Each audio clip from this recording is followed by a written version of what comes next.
Hi buddies, అందరూ ఎలా ఉన్నారు? అందరికీ గుడ్ మార్నింగ్. ఇప్పుడైతే టైం ఎర్లీ మార్నింగ్ 5:15 అయ్యింది. పిల్లలకి స్కూల్స్ కదా, బాక్స్లోనికి ఫుడ్ ప్రిపేర్ చేయడానికి నేనైతే ఎర్లీగా లేచాను. వాళ్ళైతే ఇంకా పడుకొని లేవలేదు. బాక్స్లోనికి దోశలు అయితే ప్రిపేర్ చేసి బాక్స్లో పెట్టి ప్యాక్ చేస్తున్నాను. ఇప్పుడే లేచినట్టున్న సౌండ్ వస్తుంది. బ్రష్లు చేసి స్నానాలు చేసి యూనిఫామ్స్ వేసుకొని అయితే కూర్చున్నారు. నిద్రమొహాలు కూడా ఇంకా వదలలేదు.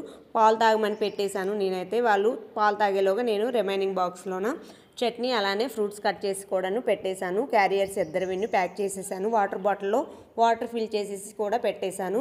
పాలు కూడా పిల్లలు తాగేసి షూస్ వేసుకుంటున్నారు. ప్రాపర్గా రెడీ అయిపోయి బయట ఆటో కోసం అయితే బయట కూర్చొని వెయిట్ చేస్తున్నారు. ఎర్లీ మార్నింగ్ 7కి ఆటో వచ్చేస్తుంది. ఆ టైంలో వాళ్ళకి తినడానికి కూడా టైం ఉండదు. అది కాకుండా ఆఫ్టర్నూన్ టైంకి అయితే వచ్చేస్తాను. నార్త్ సైడ్ హాఫ్ డే స్కూల్సే కదా, అందుకే ఎర్లీ మార్నింగ్ ఇంకేం ఇవ్వను, పాలు ఒకటి తాగిపిచ్చి పంపించేస్తాను.